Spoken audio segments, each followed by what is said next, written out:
जय कुंज बिहारी, जय राधा माधव, जय कुंज बिहारी, जय गोपी जन बल्लभ, जय गिरवर धारी, जय गोपी जन बल्लभ, जय गिरवर धारी, यशोदनंदन ब्रज जन रंजन, यशोदानंदन ब्रज जन रंजन, जमुना तीरा बनचारी, जय कुंज बिहारी, जय राधा माधव, जय कुंज बिहारी, हरे कृष्णा कृष्णा कृष्णा हरे हरे, हरे राम राम राम हरे हरे, हरे कृष्णा कृष्णा कृष्णा हरे हरे, हरे राम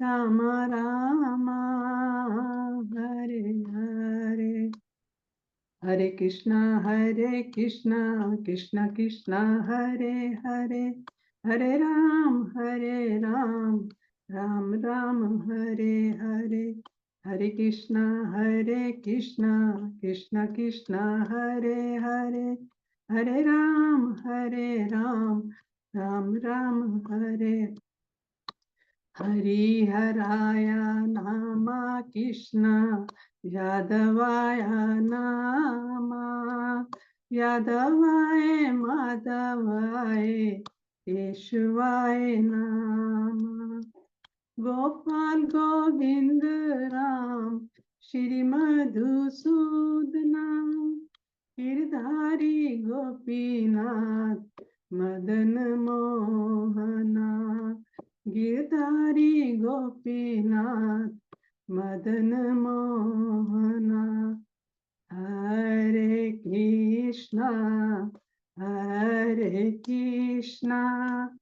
कृष्णा कृष्णा हरे हरे, हरे राम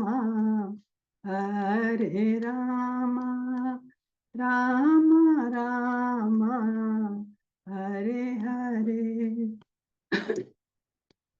हरे कृष्णा कृष्ण कृष्ण हरे हरे, हरे राम राम राम हरे हरे, हरे कृष्ण कृष्ण कृष्ण हरे हरे, हरे राम राम राम हरे हरे, जय सच्चिनंदन जय सच्चिनंदन जय सच्चिनंदन गौरा हरि, गौरा गौरा गौरा हरि, जय सच्चिनंदन गौरा हरि, जय नित्यानंदा जय नित्यानंदा जय नित्यानंदा गौर हरि, गौरा गौरा गौर हरि, गौरा गौरा गौर हरि, हरे कृष्णा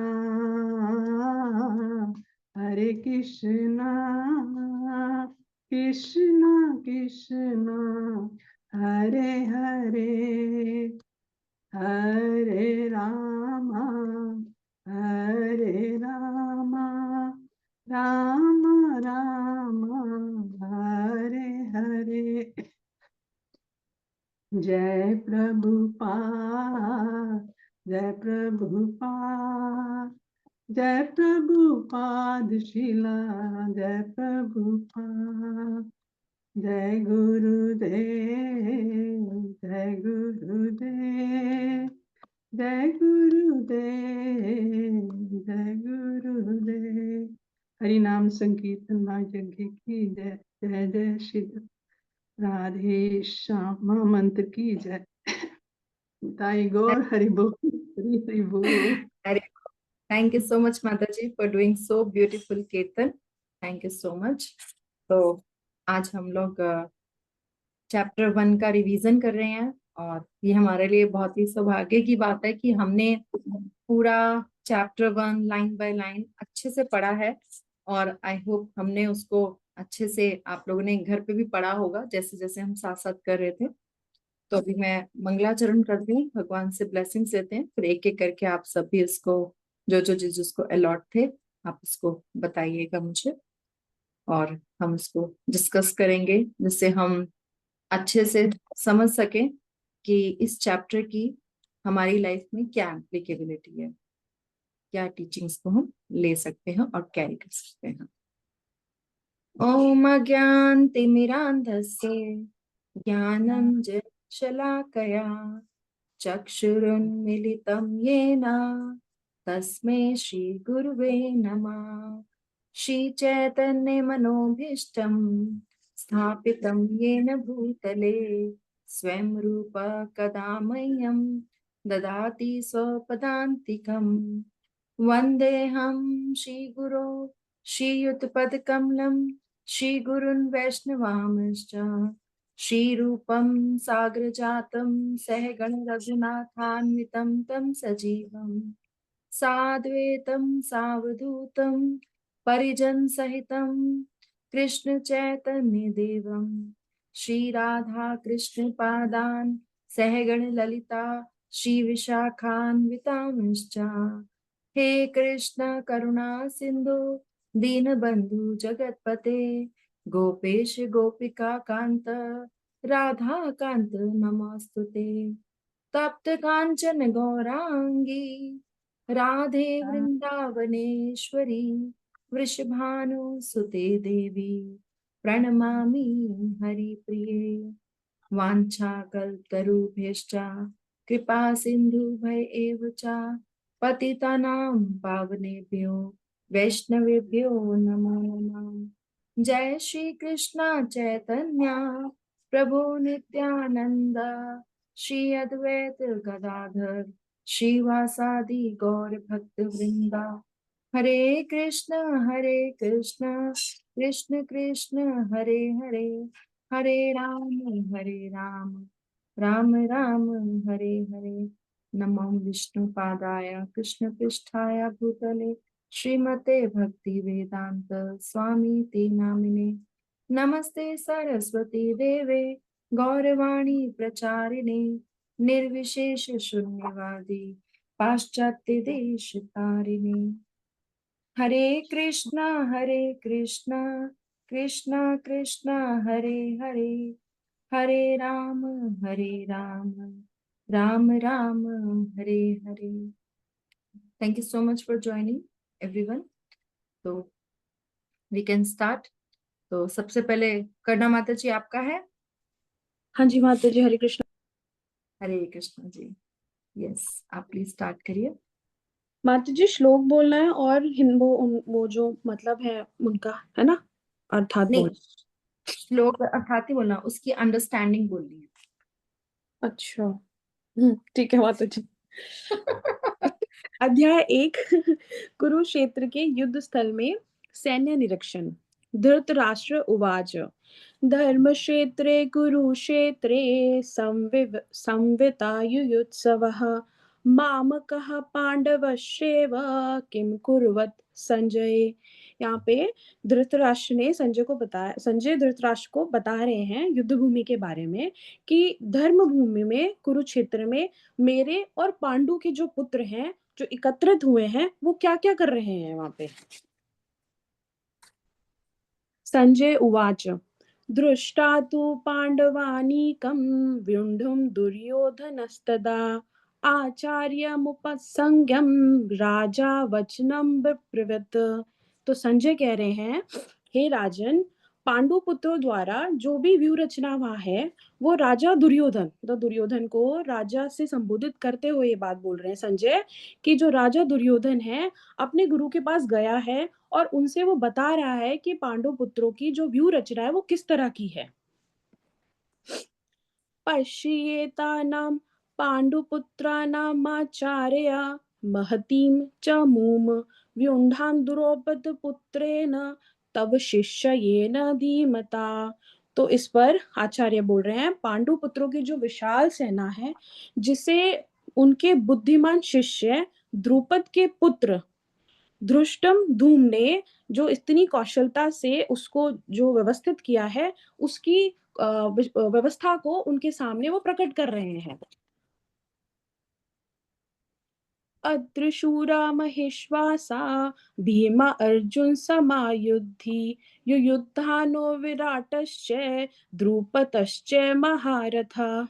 इसमें वो बता रहे हैं, जब उनकी पूरी उसके बताते हुए बता रहे कि व्यवस्था जो है द्रौपद के पुत्र दुष्टम ने की है, और द्रौपद जो है उनका बहुत बड़ा और कौशल वो है, शिष्य है। तो बता रहे हैं कि देखो उनकी सेना में कौन कौन है, उनकी सेना में भीम है, उनकी सेना में अर्जुन है, और बोल रहे हैं कि जो भीम और अर्जुन है उनके समान युद्ध करने वाले अनेक धुरंधर हैं, जैसे कि वहां पर महारथी युयुधान है, विराट है और स्वयं द्रुपद है। दृष्टकेता च केतानः काशीराजस्य वीर्यवान् पुरोजित कुंती भोजा च शव्य च नरपुंगवा। इसके साथ में वो ये बोल रहे हैं कि इनके अलावा उनकी सेना में दृष्टकेतु है, चकितान है, काशीराज है, पुरोजित है, कुंती भोज है तथा शव्य है।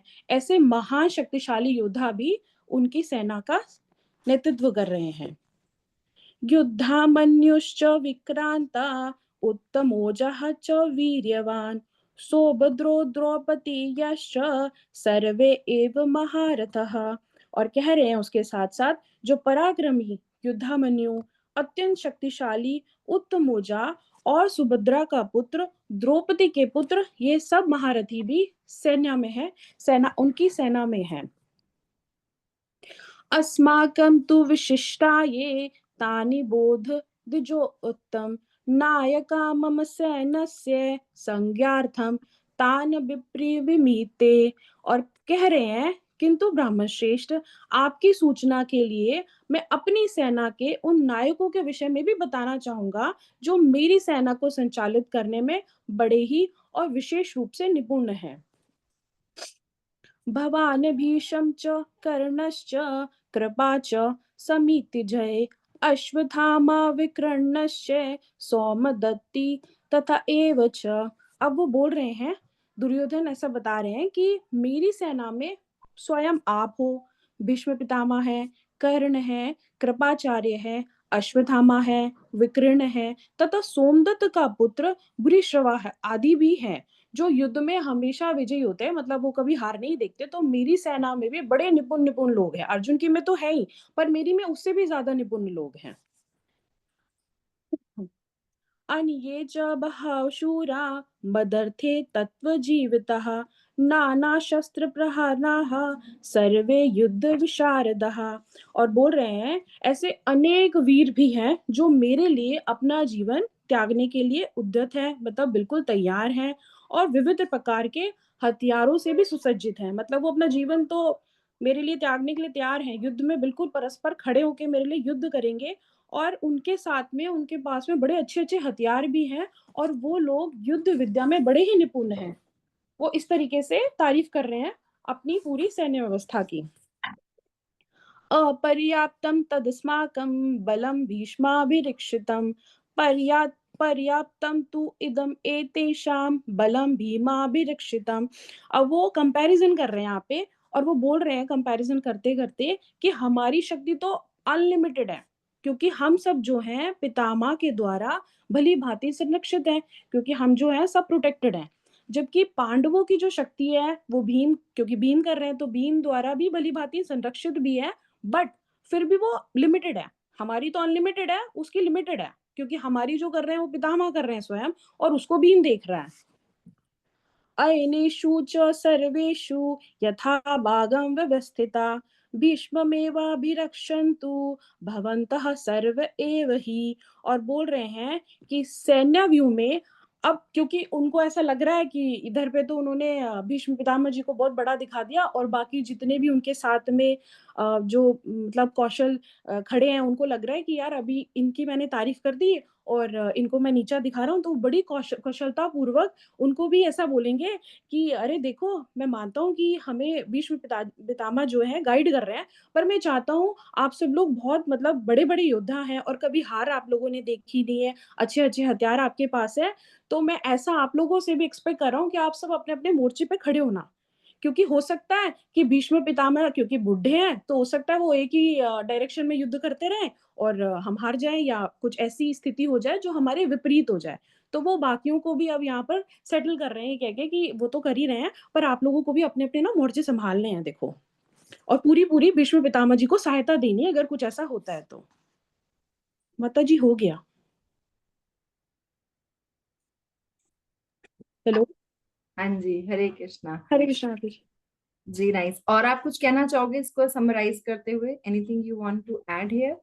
माताजी इस पे जो भी ये टोटल 11 श्लोक मैंने पढ़े, इसमें ना जो समझ आ रहा है कि देखो, दुर्योधन ना जान मन में पता था कि मतलब वो ओवर कॉन्फिडेंस भी है एक तरह से, कि देखो हमारे साथ तो भीष्म पितामह है और उनसे तो बड़ा कोई धुरंधर है ही नहीं। तो वो अपने आप को प्रोटेक्ट भी कर रहे हैं, बट अंदर ही अंदर उनको एक भय भी है। इस बात का भय है कि हम हार ना जाएँ। क्योंकि ये कहीं न कहीं दुर्योधन को पता था कि अगर वो किसी से हार सकता है युद्ध में, तो स्वयं भीम ही उसे हरा सकता है। तो वो डर भी रहा है, और अपनी ही सेना का तो बता ही रहा है, लेकिन वो उनकी सेना में भी झाँक रहा है कि यार उनकी सेना को कौन-कौन, कैसे-कैसे व्यवस्थित कर रहे हैं, सब चीज़ें हो रही हैं। और खुद द्रोणाचार्य के जो शिष्य रहे हैं, द्रुपद, द्रुपद के जो पुत्र हैं धृष्टद्युम्न, जिन्होंने पूरे व्यूह की रचना की है, उनको भी वो वहाँ पे नाम लेते हुए संबोधित कर रहा है। और वो डर भी रहा है अंदर-अंदर, क्योंकि ये भी बात दुर्योधन को पता थी कि अगर भीष्म पितामह को कोई टक्कर दे सकता है, तो वो द्रौपद का जो पुत्र है, वही दे सकता है। तो वो उधर भय है उनके अंदर कि यार देखो हम हार ना जाएँ कहीं, तो वो सारी चीज़ें देख रहे हैं, उनकी स्थिति भी देख रहे हैं। अच्छा, अब धृतराष्ट्र जो है वो संजय से ये सब चीज़ें पूछ रहे हैं, क्योंकि अंदर ही अंदर वो शायद ऐसा महसूस कर रहे हैं कि ऐसा ना हो कि मेरा जो पुत्र है, वो पांडवों के साथ में इसको मतलब एक तरह से संधि कर ले। वो नहीं चाहते एक्चुअली में कि संधि हो इनके बीच में और युद्ध हो, वो यही चाहते हैं। इसीलिए वो संजय से बहुत ज़्यादा उत्कृष्ट होके पूछते हैं कि क्या चल रहा है? अब मेरा पुत्र क्या कर रहा है? तो वो ये सब चीज़ें भी बातचीत कर रहे हैं उनसे, और मन ही मन सोच भी रहे हैं, क्योंकि वो एक तरह से नहीं चाहते थे, वो चाहते थे प्रॉपर युद्ध हो। उन्हें ये भी पता है कि जो युद्ध है, जिस भूमि पे हो रहा है, उसको धर्म भूमि कहा गया है, क्योंकि वो बहुत पवित्र है कुरुक्षेत्र। तो धृतराष्ट्र के अंदर ये था कि यार वो इतनी पवित्र है, और वो जानते थे पहले से ही, बचपन से ही जब पांडु थे, तो वो उनको ये पता था कि जो पांडु के पुत्र हैं, वो सारे धर्म निरपेक्ष हैं, वो बड़े धार्मिक हैं और बड़े पवित्र हैं। तो उनको लग रहा है कि ऐसा तो नहीं होगा कि जो कुरुक्षेत्र की भूमि है, वो उनको अपने स्वभाव में ले ले, क्योंकि वो बड़े पवित्र लोग हैं और उनको अपने बेटे का पता ही है। तो इसलिए भी वो ये सब चीज़ें संजय से पूछ रहे हैं, ताकि वो अपने मन की दुविधा को हटा सकें। बहुत सुंदर। यस, हरि बोल। बिल्कुल, आपने बहुत अच्छे से ये चीजें बताई। तो भगवत गीता जो है वो एक तरीके से हमें यही प्रेजेंट करती है कि कैसे एक राग और द्वेष की वजह से कितना बड़ा महाभारत भी हो सकता है।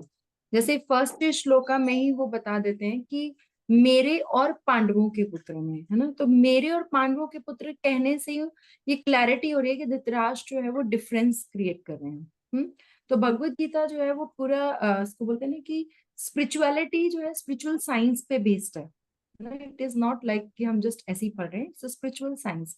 और यहाँ पे जो प्रभुपाद तात्पर्य में भी लिखते हैं, तो वहां पे गीता महात्म्य में प्रभुपाद कोट करते हैं कि हमें भगवत गीता कैसे पढ़नी चाहिए। इसके तात्पर्य में प्रभुपाद बताते हैं कि हमें बिल्कुल एक तो अच्छे से पढ़नी चाहिए, किसी डिवोटीज के साथ मिलके पढ़ना चाहिए, और अपनी पर्सनली मोटिवेटेड इंटरप्रिटेशंस नहीं होनी चाहिए।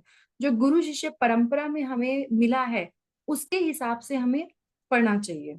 ठीक है, तो श्रीमद् भगवत गीता भगवान का गीत है, जैसे अर्जुन ने भगवान से सुना है डायरेक्ट और उसको समझा है, उसी को अगर हम पढ़ेंगे तो जितने भी हमारे भय हैं, जैसे आपने बताया कि दुर्योधन के मन में जो भय था, है ना, लेकिन अर्जुन और उनके मन में नहीं था। हम आगे और चल के देखेंगे, उसके मन में डाउट जरूर आया, मोह जरूर उत्पन्न हुआ, लेकिन भय नहीं है ना।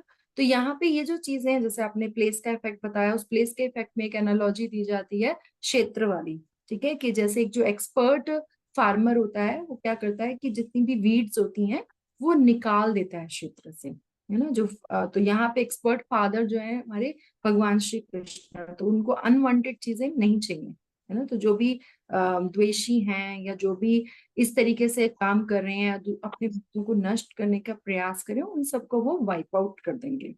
तो इस तरीके से, और बाकी आपने बहुत अच्छे से बताया कि किस तरीके से दुर्योधन के एक्शंस को बताया गया, उसको राजा क्यों कहा गया, क्योंकि वो कूटनीति को दिखा रहा है ना, और कूटनीति को दिखा रहा है, और गुरु द्रोणाचार्य के पास जा रहा है, भीष्म पितामह के बारे में भी बात कर रहा है ना, और कंपेयर कर रहा है वो स्ट्रेंथ को और अपनी स्ट्रेंथ को और उनकी स्ट्रेंथ को, एक स्ट्रेटेजी बना रहा है ना, और पहले से कह रहा है कि ये लोग मरने के लिए तैयार है, तो मीन्स मरेंगे ही।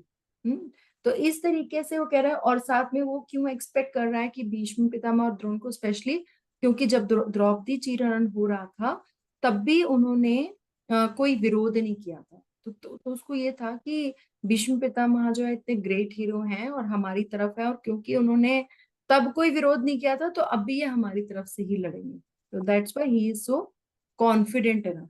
तो इस तरीके से संजय ने दुर्योधन के एक्शंस को भी बताया कि, और दुर्योधन की धृतराष्ट्र, क्योंकि सुनना ही अपने, ऐसा होता है ना जब हम किसी को कुछ बताते हैं तो हमें ये मंशा पता चल जाती है कि सामने वाला क्या सुनना चाह रहा है, क्योंकि वो उसके बारे में ही सुनना चाह रहे थे, तो इसलिए उन्होंने पहले उसके बारे में ही, दुर्योधन के बारे में बताया, उसको राजा एड्रेस किया, और इस तरीके से जो है उनको बताया, और सबको जैसा आपने भी बताया कि बाकी लोग ये ना सोचे कि हम किस लिए, सिर्फ भीष्म देव की ही ये बढ़ाई किया जा रहा है, तो फिर उसने बाकियों को भी बोला कि आप सब जो है भीष्म देव को भी सहयोग करें। तो इस तरीके से जो हमारा फर्स्ट सेक्शन है, मतलब इस चैप्टर को अगर हम सेक्शंस में डिवाइड करें, तो जो फर्स्ट सेक्शन था हमारा प्रिपरेशंस ऑफ द वॉर, तो ये सारी प्रिपरेशंस बताई गई हैं कि कौन सी सेना कहाँ खड़ी थी, किसकी क्या पोजीशनिंग थी, किसके मन में क्या भाव चल रहा है, वो बताने की जो है वो कोशिश की गई है। ठीक है, और कोई कुछ इस सेक्शन में ऐड करना चाहता है before we move to the next section? Okay, let's go to the next section. Shyampriya माता जी। माता जी, क्वेश्चन है कि पांडवों की विजय के संकेत कौन से हैं? तो जी 6 संकेत हैं माता जी। पहले मैं हम्म, उनके बारे में बताती हूँ, फिर जी श्लोका वाइज थोड़ा थोड़ा बताऊंगी। जी पहला जो है पांडवों के विजय के जो 6 संकेत है, उसमें पहला है यस्यस्तु पांडु पुत्रा नाम ये शान पक्षे जनार्दना, यानी कि जय सदा पांडु के पुत्र जैसों की होती है, क्योंकि जनार्दन यानी कि जीवों के पालक भगवान कृष्ण उनके साथ हैं। पहला तो ये हो गया माता जी। दूसरा है जहां जहां भगवान विद्यमान है वहीं वहीं लक्ष्मी रहती हैं, यानी कि भगवान मतलब माधव, माधव मतलब लक्ष्मीपति। तो क्योंकि वे अपने, लक्ष्मी जो है वो अपने पति के बिना नहीं रहती हैं, हमेशा भगवान के साथ ही रहती हैं। दूसरा ये है इसका संकेत। तीसरा है दिव्य शंख यानी अलौकिक शंख। जो दिव्य शंख है भगवान के, श्री कृष्ण और विष्णु जी, ये उनके द्वारा जो उत्पन्न दिव्य ध्वनि है, ये सूचित हो रहा है कि विजय और श्री दोनों ही अर्जुन की प्रतीक्षा कर रही हैं। ये दिव्य शंख शो कर रहे हैं। चौथा है जिस रथ पर, यानी रथ का महत्व है, जिस रथ पर भगवान श्री कृष्ण और वीर अर्जुन आसीन हैं, वह रथ अर्जुन को अग्निदेव द्वारा प्रदत्त था, और इससे यह सूचित हो रहा था कि तीनों लोकों में जहां कहीं यह रथ जाएगा वहां विजय निश्चित है। ये रथ का महत्व है चौथा। पांचवा है अर्जुन के रथ पर लगे ध्वजा पर हनुमान का चिन्ह भी विजय का सूचक है, क्योंकि हनुमान ने राम तथा रावण युद्ध में राम की सहायता की थी, जिससे राम विजयी हुए थे। इस समय भी अर्जुन की सहायता के लिए उनके रथ पर राम और हनुमान दोनों उपस्थित थे। भगवान कृष्ण साक्षात राम है, और जहाँ राम रहते हैं वहाँ उनका नित्य सेवक हनुमान होता है, तथा उनकी नित्य संगनी दैवक की देवी सीता उपस्थित रहती हैं, तथा इससे अधिक अर्जुन को किसी भी शत्रु से भय नहीं था। ये ध्वजा का महिमा है। और जो 6 पॉइंट है वो है कि ऋषिकेश, भगवान कृष्ण जो है वो ऋषिकेश है, इंद्रियों के स्वामी है, और ये इंद्रियों के स्वामी भगवान कृष्ण निर्देश देने के लिए उस युद्ध भूमि में साक्षात उपस्थित है। ये भगवान की व्यवस्था थी वहां पर, और वो शाश्वत भक्त के लिए की गई थी। निश्चित विजय के ये लक्षण है जो वहां पर व्यवस्था की गई थी, भगवान द्वारा की गई थी उनके निर्देशन में। और माते ये 6 तो लक्षण है, वो भगवान जो है वो उनके अर्जुन के सारथी के रूप में वहां पर उपस्थित है। 6 इसमें लक्षण है। वेन्यू को भी ऐड कर सकते हैं, मतलब जो प्लेस था वो कुरुक्षेत्र था, तो एक ये भी ऐड किया जा सकता है। और धर्म का क्षेत्र है तो इसलिए धर्म की विजय होना निश्चित था। और इसमें एक भी हम ऐड कर सकते हैं कि जब पांडवों ने शंख बजाए तो कौरवों के जो हार्ट्स थे, वो हृदय जो थे वो विदीर्ण हो गए। लेकिन जब कौरवों ने शंख बजाया तो पांडवों का ऐसा कुछ नहीं कहा, लेकिन जब पांडवों ने बजाया तो कोलाहल मत बोला गया, मतलब कौरवों के टाइम पे। लेकिन यहाँ पे जो है हृदय विदीर्ण होना जो है ना, वो ये शो करता है कि अगर आपका ओपोनेंट पहले हृदय से ही हार गया तो इट मीन्स आपकी जीत निश्चित है। तो ये हृदय विदीर्ण होना भी एक लक्ष्य जो है, एक सॉरी साइन ऑफ विक्ट्री जो है पांडवास की, वो माना गया। ठीक ये मैंने श्लोका वाइज थोड़ा सा प्रभुपाद जी का तात्पर्य दिया है। श्लोका भी जी। पढ़ना है, श्लोका नहीं पढ़ना नहीं है? श्लोका, नहीं श्लोका आपकी इच्छा है। बाकी आप समरी बता सकते हो एज यू हैव प्रिपेयर्ड, जैसा आपने प्रिपेयर किया वैसा बोलिए। फिर समय का अभाव है ना माता जी, हाँ इसलिए। इसीलिए। जी हाँ जी। जी, मैं हाँ, तो आप बस प्रभुपाद समरी में बता दीजिए। जी, हाँ जी, जी यहाँ पर श्रीमद् भगवद गीता अध्याय 1 कुरुक्षेत्र के युद्ध में सैन्य निरीक्षण, इसमें है श्लोका 1, अध्याय 1, श्लोका नंबर 12। इसमें बता रहे हैं कि जो पितामह है उनकी स्थिति के बारे में बता रहे हैं कि कुरु वंश के व्योवृद्ध भीष्म पितामह अपने पौत्र दुर्योधन के मनोभाव को जान गए थे, तो उन्होंने उसके प्रति दया भाव दिखाते हुए प्रसन्न करने के लिए अत्यंत उच्च स्वर से शंख बजाया। वो शंख ऐसा बजाया जो सिंह की स्थिति को अनुरूप था, जैसे सिंह गरजता है उस तरह का वो शंख उन्होंने बजाया। तो ये क्योंकि जो दुर्योधन था वो हताश था, उन्होंने अपने हताश पौत्र दुर्योधन को बता दिया कि उन्हें युद्ध में विजय की आशा नहीं है, क्योंकि पांडव पक्ष में स्वयं भगवान श्री कृष्ण है। ये तो श्लोक नंबर 12 का है जिस तात्पर्य। और 13 जी। में तो ये बताया है कि उसके बाद जो है उनकी ओर से ही, कौरवों की ओर से ही शंख नगाड़े बुगुल तुरी सहसा एकदम सब इकट्ठे बजने लग पड़े। उससे जो है वो ध्वनि है कोलाहल पूर्ण था, यानी कि बहुत खिचड़ी वाला था, जिसमें कि कोई रस नहीं था, इस तरह का वो ध्वनि थी उनकी। तो ये सब संकेत जो है विजय के नहीं थे। और 14th में श्लोक में है, जब श्वेत घोड़ों द्वारा विशाल रथ जिस पर भगवान श्री कृष्ण तथा अर्जुन थे, उन्होंने अपने अपने दिव्य शंख बजाए। दिव्य शंख जो है वो लौकिक शंख है जो विजय के सूचक है। उसमें पहला तो ये है, भगवान कृष्ण ने अपना जो है 5 जन्य शंख बजाया, और अर्जुन ने देवदत्त शंख बजाया, तथा अति माननीय कार्य करने वाले भीम ने पौंड्र नामक भयंकर शंख बजाया। शील प्रभुपाद अपने 73वें द्वारा हमें समझा रहे हैं कि इस श्लोक में भगवान कृष्ण को ऋषिकेश कहा गया है क्योंकि वे ही समस्त इंद्रियों के स्वामी हैं। जीवों की इंद्रियां भी उनकी इंद्रियों के अंश हैं। भगवान समस्त जीवों के हृदय में स्थित होकर उनकी इंद्रियों का निर्देशन करते हैं ताकि जीव उनकी शरण ग्रहण कर ले, और विशुद्ध भक्त की इंद्रियों को तो वे प्रत्यक्ष निर्देशन करते हैं। युद्ध भूमि में भगवान श्री कृष्ण अर्जुन की दिव्य इंद्रियों का निर्देशन करते हैं, इसलिए उनको ऋषिकेश कहा गया है। भगवान के विविध कार्यों के अनुसार उनके विभिन्न भिन्न नाम हैं, जैसे मधुसूदन, उन्होंने मधु नामक असुर को मारा था। गोविंद वे गोवों तथा इंद्रियों को आनंद देने के कारण उनका नाम गोविंद पड़ा है। और वासुदेव वे वसुदेव के पुत्र के कारण वासुदेव हैं। देवकी नंदन, देवकी को माता रूप में स्वीकार करने के कारण वो देवकी नंदन है। यशोदा नंदन, वृंदावन में यशोदा के साथ बाल लीलाएं करने के कारण वो यशोदा नंदन कहलाए। और पार्थी, अपने मित्र अर्जुन का सारथी बनने के कारण वो पार्थ सारथी बने। अब अर्जुन को इसमें धनंजय कहा गया है क्योंकि उन्होंने अपने बड़े भाई के यज्ञ को संपन्न करने के लिए धन की आवश्यकता को प्राप्त करने की सहायता की थी।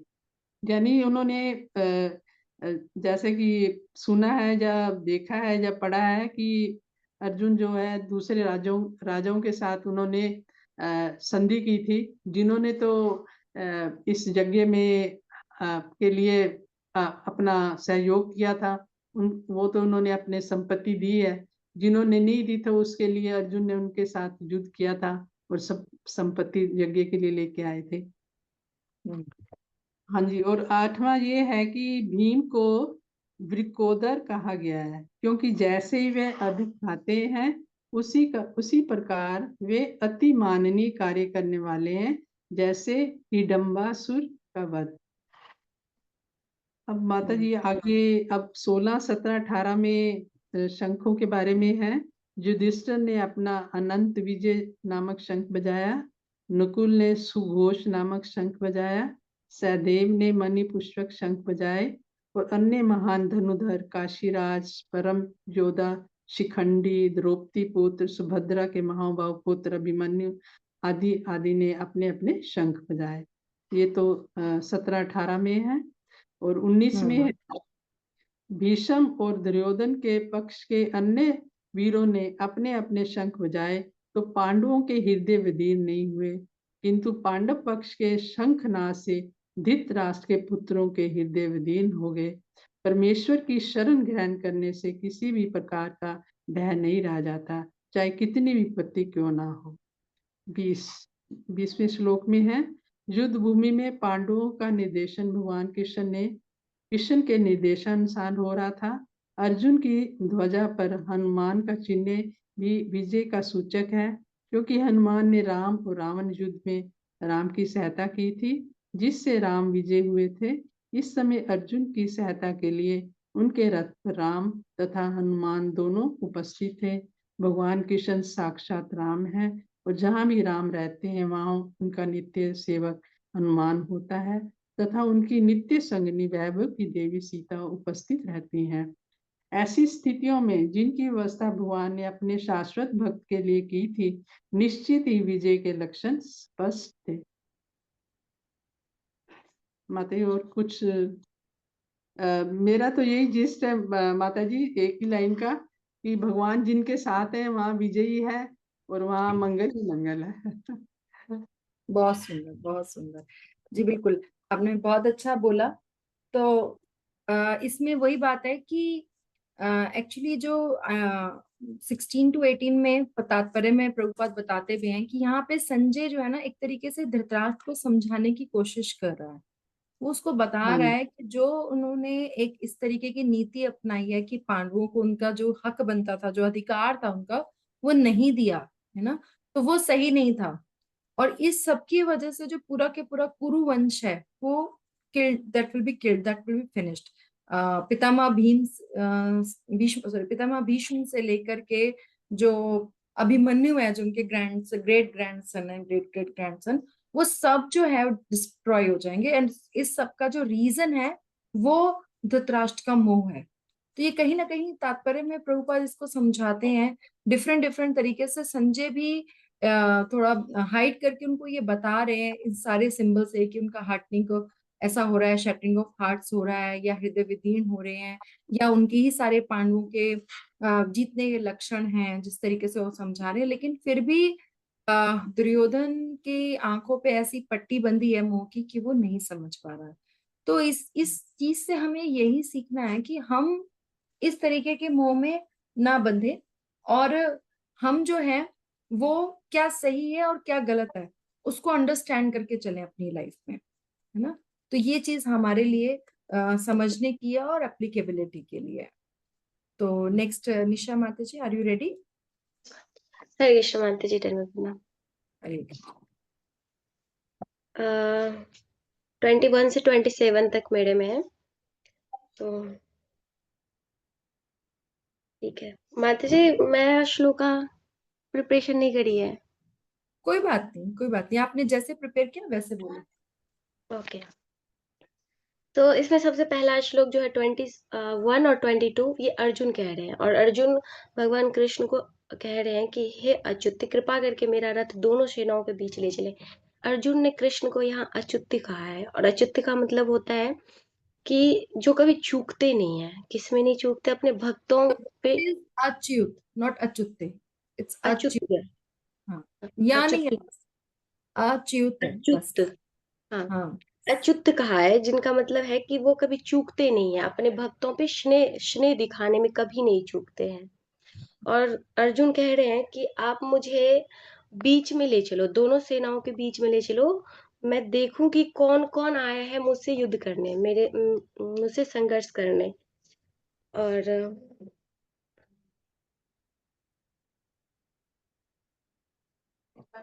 और यहाँ पे मैं जब तात्पर्य पढ़ रही थी तो मैंने कुछ नोट किया है, उसमें कह रहे हैं कि भगवान कृष्ण यहाँ बहुत खुश है। जब अर्जुन ने उनको ऑर्डर दिया, लाइक कहा कि आप मुझे बीच ले चलो, तो कृष्ण बहुत खुश हुए, क्योंकि जनरली हम देखते हैं कि भगवान की सेवा भक्त करते हैं तो भक्त खुश होते हैं भगवान की सेवा करके, लेकिन यहाँ भगवान खुश है अपने भक्त की सेवा करके, और भगवान हमेशा चाहते हैं कि वो अपने भक्तों की सेवा करें। अगला श्लोक में अर्जुन कह रहे हैं कि मुझे उन लोगों को देखने दीजिए जो यहाँ पर धृतराष्ट्र के दुर्बुद्धि पुत्र दुर्योधन को प्रसन्न करने की इच्छा से लड़ने के लिए आए हुए हैं। तो यहाँ कृष्ण उन सबको देखना चाहते हैं कि कौन उनके साथ जो दुर्योधन के पक्ष में उनकी खुशी के लिए लड़ना चाहते हैं। कृष्ण नहीं, अर्जुन देखना चाहते हैं। अर्जुन देखना चाहते थे। हम्म, अर्जुन देखना चाहते हैं, और यही बात अब ये श्लोका 23 है जो अर्जुन कह रहे हैं। अब 24 है जो संजय कह रहे हैं धृतराष्ट्र को। वो कह रहे हैं कि हे भरतवंशी, और यहाँ पर इस श्लोक में ना दो नाम बहुत ही फेमस है, एक है ऋषिकेश और एक है गुडाकेश। गुडाकेश का अर्थ है कि जो निंद को, और निंद अर्थात अज्ञान को जिसने जीत लिया है। और ये भी बताया है कि अर्जुन निंद को, अज्ञान को जीत लिया है, लेकिन कैसे जीता है, क्योंकि वो कृष्ण के मित्रता के कारण निंद और अज्ञान दोनों को जीत लिया है। यहाँ ये भी बताया, और कह भी रहे हैं कि ये काम मतलब इनका सारांश ये मुझे ये लगा कि केवल अर्जुन ही नहीं जीते हैं, और वही केवल गुडाकेश नहीं बने, अगर हम चाहेंगे तो हम भी हो सकते हैं। वो बता रहे हैं कि जो उच्च कोटि के भक्त होते हैं वो हमेशा कृष्ण के लीला गुणगान करते रहते हैं, और ऐसे करते हुए जो भक्त होते हैं वो निंद और अज्ञान को जीत सकते हैं, और इसे ही कृष्ण भावना में कृष्ण कंससनेस कहते हैं। अब संजय के कहने के बाद 25 में कृष्ण कह रहे हैं अर्जुन को कि भीष्म, द्रोण तथा विश्व भर के अन्य समस्त राजाओं के सामने भगवान ने कहा कि हे पार्थ, यहाँ पर एकत्र सारे कुरुओं को देखो। और माता जी इसको बहुत हाईलाइट करके बता रही थी कि देखो मतलब जब उन्होंने ऐसा कहा देखो, मीन्स उन्होंने अर्जुन के ऊपर माया फैला दिया कि, और यहाँ नीचे भी दिखाया गया है कि कृष्ण ने अपने मित्र की मनः स्थिति की पूर्व सूचना का परिहास दी है। कृष्ण कह रहे हैं देखो ये कुरुओं को, जिसे तुम कहते हो कि ये हमारा है, देखो इसको। और जैसे उन्होंने कहा हमारा है, तुम कहते हो कि ये हमारे हैं, तो इन्हें देखो ये तुमसे लड़ने के लिए आए हैं। अब उनके मन में वो सब क्वेश्चन आने लगेगा, ये हमारे हैं तो हमसे क्यों लड़ रहे हैं, हम क्यों इनसे लड़े, और हम किन के लिए लड़े, ये हमारे हैं और ये हमसे ही लड़ रहे हैं, तो हम अपनों से अपना राज जीत के क्या फायदा हमें। तो ये माया कृष्ण ने यहाँ डाल दिया है। और फिर उसके बाद आगे उन्हें दिखा रहे हैं पूरे कुरुओं को। 26 में अर्जुन ने वहां पर दोनों पक्ष की सेनाओं के मध्य में अपने चाचा ताऊ पितामह गुरुओं मामाओं भाइयों पुत्रों पौत्रों मित्रों असुरों और शुभचिंतकों को भी देखा। वो बस सबको देख रहे हैं और कृष्ण की माया में फंस रहे हैं। बस यही था माता जी। और 27 में कुछ तो इसका ये नहीं था। जब कुंती पुत्र अर्जुन ने मित्र तथा संबंधियों की इस विभिन्न श्रेणियों को देखा तो वह गुरुओं से अभिभूत हो गए और इस प्रकार बोले, जो आगे प्रभु जी कहेंगे। माता जी मुझे जो इसमें अच्छी लगी वो बात मैं कहना चाहती हूँ। मैं जो इस फर्स्ट चैप्टर पढ़ी ना, तो मुझे ये नहीं पता था, जो मेरे लिए मुझे बहुत कुछ नहीं पता था, लेकिन जो मैं बार बार रिपीट हो रही है मेरे दिमाग में, वो बात ये है कि आपने कहा था कि दुर्योधन लाइक ये कह रहा है कि देखो उनमें किसी में पावर नहीं है, केवल भीम है जिससे हम युद्ध कर लेंगे, ये कर लेंगे वो कर लेंगे, लेकिन वो कृष्ण को देख भी नहीं रहे हैं। हम्म, तो वो मतलब इतना इग्नोर कर रहे हैं कि उन्हें कृष्ण दिखाई भी नहीं दे रहे कि रथ में बैठे हुए हैं। तो जिंदगी में कभी भी ये मत सोचो कि कृष्ण ऐसे टेम्पल में खड़े हैं बंसी लेके, वो तो कुछ नहीं कर सकते। तो जिंदगी में कुछ भी हो जाए, लेकिन कृष्ण को कभी इग्नोर मत करना, वो लड़े या ना लड़े, तुम्हारे पक्ष में रहे या ना रहे, लेकिन कभी भी उन्हें इग्नोर मत करना, नहीं तो फिर दुर्योधन का दशा हमें आगे और पता चलने वाला है। थैंक यू सो मच माता जी, ये मुझे बहुत अच्छी लग रही थी ये लाइन, और मैं करूंगी कि मैं अपनी जिंदगी में इसे अडॉप्ट करूं। Thank you so much. Wonderful, बहुत सुंदर। यस माता जी, यही पर्पस है हमारी इन क्लासेस का, इन सेशंस का, कि हम अपनी लाइफ में हम कैसे चीजों को इम्प्लीमेंटेशंस कर सकते हैं, कैसे हम उनको समझ सकते हैं। यही हम इन गीता टीचिंग्स फॉर लाइफ जो हमने हमारा जो हम थीम लेके चल रहे हैं। तो बेसिकली ये जो थर्ड जो सब सेक्शन है, जिसको हम 21 से 27 तक लेके चलते हैं, ये भगवान को एज भक्त वत्सल, है ना, हम बोलते हैं ना भक्त वत्सल भगवान। तो ये भक्त वत्सल भगवान की जो भक्त वत्सलता है, भक्तों से भगवान कितना प्रेम करते हैं, एक्चुअली हम नहीं जानते हैं कि भगवान हमसे कितना प्रेम करते हैं। ये हमें बहुत कम रियलाइजेशंस होती हैं, लेकिन भगवान हर कदम पे हमारी रक्षा करते हैं, हर कदम पे हमारे साथ खड़े होते हैं, हमें सपोर्ट करते हैं। वो हमें देखना पड़ेगा, है ना। बहुत बार रियलाइजेशंस होती हैं, लेकिन बहुत बार रियलाइजेशंस हमें नहीं भी होती हैं। तो यहाँ पे भगवान की भक्त वत्सलता जो अर्जुन के प्रति दिखाई जा रही है, वही जैसा कि आपने भी बताया कि सबसे पहले भगवान को अच्युत बोला गया। उसका मतलब यही है कि जो कभी नहीं चूकता है, भगवान अपना प्रेम दिखाने से अपने भक्तों को कभी नहीं चूकते हैं। ये एक अलग बात है कि भक्त उसको रिकॉग्नाइज करे या ना करे, वो अलग बात है, लेकिन भगवान is always there to show his love and care. Very similar to इसका जो लाइफ में एग्जाम्पल है, दैट इज अ पेरेंट्स। जैसे पेरेंट्स अपने बच्चों के लिए हमेशा कुछ ना कुछ करते रहते हैं, उनके लिए पॉजिटिव हमेशा सोचते रहते हैं, चाहे बच्चे उसको एक्सेप्ट करें चाहे ना करें, चाहे ये भी बोल दें कि तुमने हमारे लिए किया ही किया है, चाहे ये भी बोल दें कि आपने ये मेरे लिए जो डिसीजन लिया ना गलत लिया, लेकिन भगवान की कभी ऐसी इंटेंशंस नहीं रहती हैं। तो इस तरह से उसके अलावा भगवान जो है इसलिए भी अच्युत कहे जाते हैं क्योंकि उनकी जो पोजीशन है ऋषिकेश जो आपने बताया, वो है कि वो सारी हमारी सेंसेस को कंट्रोल करते हैं, और सारी सेंसेस को अपनी तरफ लगाने के लिए हमें प्रयासरत रहना है कि हमारी जो सेंसेस है, वो जो ऋषिकेश है, जो सुप्रीम पोजीशन है उनकी, लॉर्ड ऑफ सेंसेस, है ना, वो अनचैलेंज्ड है। तो एक डिवोटी और एक भक्त के बीच, एक डिवोटी और भगवान के बीच का जो रिलेशनशिप है, बहुत स्वीट है, बहुत दिव्य है ना। उसको हमें रिकॉग्नाइज करना चाहिए, क्योंकि जैसे आपने भी बताया लास्ट, मुझे बड़ा अच्छा लगा, जितना हम इस रिलेशनशिप को चेरिश करेंगे ना अपनी लाइफ में, उतना हम प्रसन्न रहेंगे, उतने हम कॉन्फिडेंट रहेंगे, भय मुक्त रहेंगे, और उतना ही भगवान को हम सरेंडर्ड रहेंगे। तो we need to accept that relationship. बाकी आपने बताया कि कैसे उन्होंने कहा कि देखो, तो उन्होंने देखा, भक्त ने बोला कि लेके चलो जी रथ, तो तुरंत लेके चली, was happy to have that. और गुड़ाकेश का मतलब आपने बताया नींद, नींद मतलब अज्ञान, है ना, क्योंकि जब हम सो रहे होते तो हमें कुछ नहीं पता होता कि हमारे आसपास क्या हो रहा है। तो भगवान की फ्रेंडशिप की वजह से अर्जुन ने दोनों को जो है जीत लिया था, क्योंकि डिवोटी जो है उसका नेचर यही होता है कि वो भगवान को कभी नहीं भूलता। जैसे हमने एक एग्जाम्पल भी स्टडी किया था, डिस्कस किया था कि अर्जुन जब सो रहे थे तब भी उनके हृदय में से भगवान की नाम की ध्वनि आ रही थी, है ना। तो इस तरीके से, और जो भगवान को ऋषिकेश बोला गया है क्योंकि भगवान सारी इंद्रियों को इंक्लूडिंग माइंड, है ना, षट इंद्रियानी बोलते हैं कि 5 हमारी इंद्रियां हैं। हाँ, 5 हमारी इंद्रियां हैं और एक हमारा मन है जो कि इंद्रियों का पार्ट ही है। और अर्जुन को कहीं भी, जैसे हम कई जगह पढ़ेंगे कि डिफरेंट डिफरेंट हमारे नाम भगवान के और अर्जुन के हैं, उनका हर जगह कोई ना कोई मतलब है ना। जैसे उनको पार्थ बोला तो दिखा रहे हैं कि तुम पृथा के पुत्र हो, तो ऐसे मुंह में मत पड़ जाना, देख के दिखा भी रहे हैं और बता भी रहे हैं, है ना।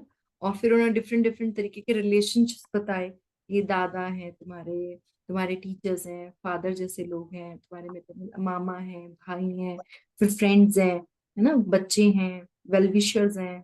तो ये सब जो है उनको बता रहे हैं।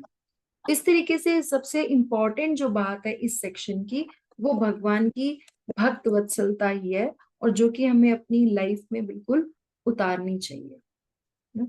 चलिए, थैंक यू सो मच निशा माता जी, आपने बहुत अच्छे से बताया। तो कशिश प्रभु, आप करोगे 28 to 35। जी माता जी, हरे कृष्ण। हरे कृष्ण। अ, तो मैं 28 और 29 श्लोक का अर्थ बता देता हूँ, फिर उसके बाद जो तात्पर्य जो प्रभुपाद जी समझाना चाहते हैं वो बताऊंगा। जी। तो 28 श्लोक में अर्जुन जी कहते हैं कि हे कृष्ण, इस प्रकार युद्ध की इच्छा रखने वाले अपने मित्रों तथा संबंधियों को अपने समक्ष उपस्थित देखकर मेरे शरीर के अंग कांप रहे हैं और मेरा मुंह सूखा जा रहा है। और 29 श्लोक में फिर वो आगे कहते हैं, ये मेरा सारा शरीर कांप रहा है, मेरे रोंगटे खड़े हो रहे हैं, मेरा गांडीव धनुष मेरे हाथ से सरक रहा है और मेरी त्वचा जल रही है। तो भगवान भगवत गीता के इस फर्स्ट चैप्टर में जो ये 28वां श्लोक है और 29वां श्लोक है, उनमें एक भगवान के जो शुद्ध भक्त जो कि अर्जुन है, उनके एक उत्कृष्ट पर्सनैलिटी को रिफ्लेक्ट करता है। युद्ध भूमि में जब वो अपने आसपास सबको देखते हैं, अपने सगे संबंधी को देखते हैं, कौरवों को देखते हैं, तो वहां पे जब वो दायरा करते हैं तो वो डायलेमा में आ जाते हैं, तो वो फंस जाते हैं, नॉट ओनली एक तरफ के साथ ही बल्कि सामने वाले को देख के भी, क्योंकि उनमें उनके गुरु थे, उनके भाई थे, तो उनको देख के भी वो डायलेमा में आ जाते हैं। उसकी वजह से वो इतने दया भाव में पड़ जाते हैं कि वो बिल्कुल शौक हो जाते हैं कि मैं ये कहाँ पहुंच गया, ये स्थिति में कैसे पहुंच गया। प्रभुपाद जी यही समझाते हैं, वह उस दया और मोह में इतना इंटेंस हो जाते हैं कि वो समझ नहीं पाते। पर इसका ये भी अर्थ नहीं होना चाहिए कि वो एक बहुत बड़े योद्धा नहीं थे। वो सिर्फ एक बहुत ही एक बड़े भक्त भगवान के होने की वजह से एक दया भाव से भरे हुए एक बहुत बड़ी पर्सनैलिटी थे, जिसकी वजह से वो इतने डायलेमा में फंस चुके थे। तो ये हमारा 28वां 29वां श्लोक था। उसके बाद अर्जुन जी इतना दुविधा में फंस गए थे, सोच सोच कर कि अपने पास आसपास जितने भी हैं वो सब मेरे सामने खड़े हैं मृत्यु के लिए। तो उसकी वजह से वो हेल्पलेस फील कर रहे हैं कि अब कैसे क्या होगा, कुछ समझ नहीं आ रहा है। तो इसका मतलब वो डायलेमा में फंस जाते हैं। उसके बाद 30th श्लोक में वो अर्जुन जी आगे कहते हैं कि मैं यहाँ और अधिक खड़ा रहने में असमर्थ हूँ, मैं अपने को भूल रहा हूँ और मेरा सर चकरा रहा है। तो हे कृष्ण, मुझे तो केवल अमंगल के कारण दिख रहे हैं। फिर आगे से वो जैसे छोटा बच्चा अपने माँ बाप को कोई चीज चाहिए होती है या कुछ प्रॉब्लम होती है, तो उसको लगता है कि अगर वो इस तरीके से नहीं समझेंगे तो शायद इस तरीके से समझेंगे। तो कृष्ण जी को हर एंगल से समझाने की कोशिश करते हैं कि मुझे समझ नहीं आ रहा है, मेरे सामने सब खड़े हैं और मुझे कुछ पता नहीं चल रहा है। तो अर्जुन जी अपनी एग्जिस्टेंस भी भूल रहे हैं। इस श्लोक में अर्जुन जी कहते हैं कि आशा से भी निराशा है, वो दिखाई दे रही है कि आशा से भी निराशा मुझे दिखाई दे रही है। मैं अगर विजय हो भी जाता हूँ तो क्या ही करूंगा, जब कोई होगा ही नहीं आसपास, जब कोई जिंदा ही नहीं होगा, सब मृत्यु के लोक में फंस जाएंगे, तो क्या ही करूंगा मैं। इस युद्ध से केवल दुख ही दुख है और मेरा कोई सुख मुझे प्राप्त नहीं होगा। तो मैं यहाँ क्या कर रहा हूँ, मैं यहाँ क्यों हूँ। ऐसे ही प्रभुपाद जी फिर आगे इसका तात्पर्य समझाते हैं कि हम अपनी लाइफ में ऐसी मटेरियलिस्टिक प्लेजर और उसके एक्सपेक्टेशंस में फंस फंस जाते हैं। तो इसमें निमित्तानि विपरीतानि श्लोक में कहा गया है, ये एक इम्पोर्टेंट वर्ड्स है, जिसमें मनुष्य का चरित्र भी ऐसा ही है।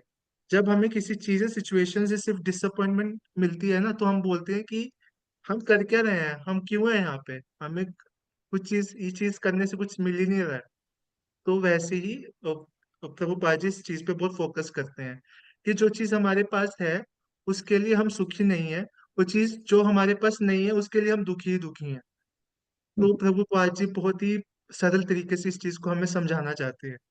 तो हम यही सोचते हैं कि हम यहाँ क्या कर रहे हैं, हमारा कोई ध्यान नहीं है किसकी तरफ, भगवान जी की तरफ, जो इस चीज के रचयिता हैं, जो इस पूरे मटेरियलिस्टिक प्लेजर्स के भी रचयिता हैं। हम उनको भूल चुके हैं, हम बस ये सोचते हैं कि ये चीज आ, हमारे साथ क्यों नहीं है, हमारे लिए क्यों नहीं बनी है। तो ये 30th श्लोक में प्रभुपाद जी समझाते हैं। फिर 31st श्लोक में हम्म, आगे अर्जुन जी फिर कृष्ण जी को फिर बोलते हैं कि हे कृष्ण, इस युद्ध में अपने ही स्वजनों का वध करने से ना तो मुझे कोई अच्छाई दिखती है और ना मैं उसके किसी प्रकार की विजय, राज्य सुख की इच्छा रखता हूँ। तो अब अर्जुन जी क्या कहते हैं कि अब आगे भी अर्जुन जी कृष्ण से अपने मनोभाव व्यक्त कर रहे हैं कि कुछ भी करने से मुझे सुख की प्राप्ति तो नहीं हो रही है, नहीं राज्य का सुख मिलेगा, अपने आसपास होने वाले हानि से सिर्फ दुख मिलेगा। सिमिलरली प्रभुपाद जी फिर एक तात्पर्य बताते हैं कि मनुष्य का स्वभाव भी कुछ ऐसा ही है, जिसमें वह स्वार्थ, मेटेरियलिस्टिक भौतिक प्लेजर्स के लिए अट्रैक्टेड होता रहता है और वह सुख के असली कारण भगवान को भूल जाता है। अर्जुन की स्थिति में वो दया भाव और करुणा की वजह से वह निराश है। उनका मोह अपितु किसी राज्य से नहीं है, क्योंकि वो क्षत्रिय होने के बावजूद भी यह सोच रहे हैं कि मेरा जिस राज्य को प्राप्त करने के लिए मैं यहाँ युद्ध में सच हूँ, तो उससे भी तो कोई सुख नहीं मिलेगा। इससे अच्छा तो मैं किसी जंगल में जाके क्या कहते हैं एकांत में बैठकर अपनी पूरी जिंदगी व्यतीत कर लूं। तो ये था 31st श्लोक। फिर 32nd से लेकर 35th श्लोक में फिर अर्जुन जी फिर गोविंद जी से बोलते हैं। अब वो गोविंद कह के उनको बोलते हैं, गोविंद मतलब जो गौओं और इंद्रियों के भोक्ता हैं, जो सुप्रीम लॉर्ड हैं। तो हे गोविंद, हमें राज्य सुख अथवा इस जीवन से क्या लाभ, क्योंकि जिन सारे लोगों के लिए हम उन्हें चाहते हैं, वे इस युद्ध भूमि में खड़े हैं। तो हे मधुसूदन, जब गुरुजन, पितृगण, पुत्रगण, पितामह सब सारे सगी संबंधी अपना अपना धन एवं प्राण देने के लिए तत्पर हैं और मेरे समक्ष खड़े हैं, तो फिर मैं इन सबको क्यों मारना चाहूंगा, भले ही वो मुझे क्यों ना मार डालें। हे जीवों के पालक, मैं इन सब से लड़ने के लिए तैयार नहीं, भले ही बदले में मुझे तीनों लोग क्यों ना मिले हों। इस पृथ्वी की तो बात ही छोड़ दो, भला धृतराष्ट्र के पुत्रों को मारकर हमें कौन सी प्रसन्नता मिलेगी। तो फिर वही, अब कृष्ण जी को ऐसे एक छोटे बच्चे की तरह समझाने की कोशिश कर रहे हैं अर्जुन जी कि अच्छा, अब ऐसे जनरली बता दिया, अब वो सबका नाम लेके कि ये भी खड़े हैं, ये भी खड़े हैं, आप देखो, आप समझो मेरे मनोभाव को। तो कृष्ण जी तो समझ चुके हैं, बट हमें हमारी जब डायलेमा में होता है, हमें कुछ समझ नहीं आ रहा होता, तो सामने वाले से जब वो भी भगवान श्री कृष्ण जिनको उन्होंने चाहा कि वो युद्ध में साथ में खड़े हो, तो उनको अपने सारे मनोभाव बिल्कुल सब बता रहे हैं कि तो इसीलिए इन सभी श्लोकों में अर्जुन बार बार इस प्रकार से स्पेसिफिकली अपने रिश्तों का स्थिति के बारे में बता रहे हैं, अपने रिश्तों का नाम लेके संबोधित कर रहे हैं। ये सब जन जो युद्ध के लिए तैयार हैं, पर मैं इन्हें कैसे मार सकता हूँ, चाहे वो मुझे क्यों ना मार डाले। तो उनको अपने मृत्यु का कोई भय नहीं है। वो कह रहे हैं कि मेरे सामने खड़े हैं, मेरे सगे संबंधी खड़े हैं, वो चाहे मुझे भी मार दे, पर मैं नहीं मार सकता, मैं कैसे मार दूं उन्हें। अर्जुन श्री कृष्ण को गोविंद कहकर बार बार इसमें संबोधित कर रहे हैं, जिसमें तात्पर्य यह है कि कृष्ण समस्त इंद्रियों के प्रसन्नता का विषय भी हैं। यानी अर्जुन यह जानते हैं, और तभी वह उनको, श्री कृष्ण जी को गोविंद कहकर पुकारते हैं। मनुष्य अपनी इंद्रियों को तृप्त करने में लगा हुआ है, और भगवान भी कुछ हद तक ये प्रभुपाद जी फिर आगे बताते हैं कि जो मनुष्य है अपनी इंद्रियों को तृप्त करने में लगा हुआ है, और भगवान श्री कृष्ण भी कुछ हद तक जितना उसको चाहिए करते हैं। पर मनुष्य यह नहीं सोचता कि जो हमारे इंद्रियों के सुप्रीम लॉर्ड हैं, जो उनको जो हमारे सुप्रीम लॉर्ड कृष्ण हैं, तो अगर हम उनको प्लेजर करें, उनकी भक्ति करें, उनके नजदीक जाएं, तो हमें कितना सुख मिलेगा। हम सिर्फ इंद्रियों की सुख के लिए जी रहे हैं। अगर हम जो प्रॉपर जो उसके रचयिता है उनकी हम भक्ति करें, उनके नजदीक जाएं, उनका नाम जप करें, तो अगर उनके बारे में हम सोचे तो हमें कितना सुख मिलेगा, और वो सुख कितना परमानेंट होगा। और जो इंद्रियों के सुख के लिए हम बार बार परिश्रम करते हैं, वो टेम्परेरी होता है। तो यही है, तो उनकी भक्ति करने में, नाम जप करने में लगाएं, तो भगवान की इंद्रियां तृप्त होती हैं, तो प्रसन्न होते हैं, और अपने उन परम भक्त के सुख जीवन में कोई कमी नहीं छोड़ते।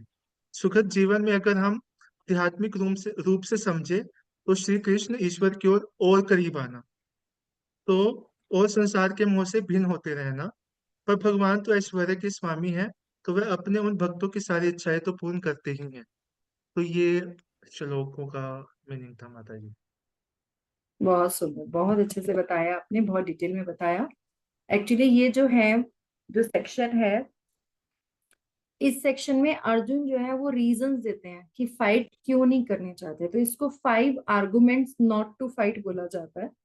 तो 2 यहाँ पे है, 2 अभी आगे प्रभु जी और बताएंगे, और एक जो है वो आगे नेक्स्ट चैप्टर में। तो टोटल 5 आर्गुमेंट्स बताए गए हैं जो फाइट ना करने के अर्जुन ने बताए हैं। तो सबसे पहला जो है वो कंपैशन है, जैसा आपने बताया कि दया भाव जो है उन्होंने दिखाया। ऑफ कोर्स हम लोगों को कभी भी जब हम ये भगवत गीता पढ़ते हैं तो अर्जुन की पोजीशन को अंडरमाइन नहीं करना चाहिए, क्योंकि अर्जुन जो है बहुत शुद्ध भक्त हैं, इसीलिए उनके अंदर इतना करुणा, इतना दया भाव और ये सब है ना।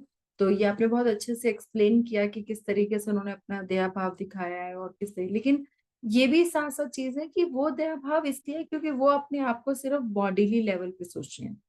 वो अपने आप को अभी एज ए, मतलब he is going by his plan, not by Lord's plan. बाद में जब भगवान उन्हें बताते हैं कि भाई मेरा प्लान कुछ और है, मैं तुमसे कुछ और हाई लेवल का कराना चाहता हूँ, then he will understand that what is his position. तो भगवत गीता पढ़ के हमें यही पता चलता है कि हमारे प्लान से नहीं सब कुछ होने वाला है। जो भगवान का प्लान है ना, हमें उसके अकॉर्डिंग चलना होता है। तो भगवान के प्लान को किस तरीके से समझना है, इसकी लर्निंग जो है वो हमें भगवत गीता से मिलती है। अगर कोई एक नॉर्मल पर्सन ये श्लोका पढ़ेगा तो उसको लगेगा अरे अर्जुन तो कितने सही पर्सन है, इतना सही बोल रहे हैं, भगवान फालतू में उन्हें युद्ध में लगा रहे हैं। लेकिन जो एक डिवोटी होगा, यही फर्क है, वो ये समझेगा कि अर्जुन का थॉट प्रोसेस अलग है, लेकिन जो भगवान उसे बता रहे हैं वो रियलिटी है, और वो एक हायर पर्पस है। तो वी ऑल्सो, कई बार हम लोग कुछ चीजें करते हैं, या जैसे अगर हम फॉर एग्जाम्पल, बहुत बेसिक एग्जांपल देती हूँ, जैसे हम कुछ फास्टिंग वगैरह करते हैं या हम कुछ भी, तो कई लोग कहते हैं क्या जरूरत है करने की, है ना, क्या जरूरत है। तो हमारा जो पर्पस है वो हायर पर्पस है कि भगवान की प्रसन्नता, है ना। तो भगवान की प्रसन्नता के लिए, तो अभी तक अर्जुन क्या है, सिर्फ अपनी प्रसन्नता खोज रहे हैं, इसीलिए वो परेशान हो रहे हैं, रो रहे हैं, कंपन कर रहे हैं कि मुझे ये अच्छा नहीं लगेगा। अरे ये सोचो कि भगवान को क्या अच्छा लगेगा। तो जिस दिन हम अपनी लाइफ में फ्रॉम मी टू लॉर्ड, है ना, कि लॉर्ड की प्रसन्नता के बारे में हम सोचना शुरू कर देंगे, उसी दिन हमारा जो बिविल्डरमेंट है, जिस तरीके से अर्जुन का बिविल्डरमेंट और फ्रस्ट्रेशन फिनिश हो गया, उसी तरीके से हमारा भी बिविल्डरमेंट और फ्रस्ट्रेशन जो है वो फिनिश हो जाएगा। तो यहाँ पे जो अर्जुन ने पहला आर्गुमेंट दिया, जो कि उन्होंने श्लोका 28 से 30 तक दिया, वो कंपैशन, उनका दया भाव। Second argument not to fight, कि क्यों नहीं फाइट करनी चाहिए, that is loss of enjoyment, कि मैं तो अपनी फैमिली मेंबर्स के साथ इंजॉय करूँ, अगर मेरे फैमिली मेंबर्स ही नहीं रहेंगे तो फिर मैं उनका क्या करूंगी? तो 1.31 to 35 श्लोक है वो। तो अभी हम आगे बढ़ते हैं। तो यस प्रभु जी, आर यू रेडी? यस माता जी। यस। हरे कृष्णा माता जी, दंडवत प्रणाम। हरे कृष्ण जी। धन्यवाद। आज का जो मेरा टॉपिक है वो है फियर ऑफ साइनफुल रिएक्शन, यानी पापपूर्ण प्रतिक्रिया का डर। अर्जुन को सिंफुल रिएक्शंस। हाँ। साइनफुल रिएक्शन, हम्म, पापपूर्ण प्रतिक्रिया का डर। अर्जुन को यह डर था कि अगर वो अपने ये अगर वो द्रोण और भीष्म आदि पूज्यों को मारेगा तो उसे पाप चढ़ेगा, क्योंकि हम जानते हैं कि निश्चित ही निश्चित ही अर्थ शास्त्र के जो वचन होते हैं वो धर्म शास्त्र के वचन से दुर्बल हैं। तब भगवान जी कहते हैं कि अगर आप इन्हें मारोगे तो कोई पाप नहीं चढ़ेगा, क्योंकि ये आतताई हैं, अतः इन्हें मारकर कोई पाप नहीं चढ़ेगा। आतताई 6 प्रकार के होते हैं। पहला विष देने वाला, दूसरा घर में अग्नि लगाने वाला, तीसरा घातक हथियार से आक्रमण करने वाला, चौथा दूसरे की भूमि हड़पने वाला, पांचवा धन लूटने वाला, छठा पराई स्त्री का अपहरण करने वाला। आतताइयों का वध करना किसी सामान्य व्यक्ति को शोभा दे सकता है, किंतु अर्जुन साधु प्रकृति का है, अतः वह उनके साथ साधुव्रत व्यवहार करना चाहता है। उदाहरण के तौर पर हम देखते हैं कि भगवान राम इतने साधु थे कि आज भी लोग राम राज्य में रहना चाहते हैं, किंतु उन्होंने कभी भी कायरता नहीं दिखाई। रावण आतिताई था, और क्योंकि उसने राम जी की पत्नी का हरण किया था, इसीलिए राम जी ने उन्हें मारकर एक सेकंड मत राम जी ने मारकर एक मिसाइल मिसाल एग्जाम्पल सेटअप किया। हाँ, उदाहरण सेट। जी। हम्म, और दूसरा है ये sorry destruction of family tradition, यानी पारिवारिक परंपराओं का विनाश।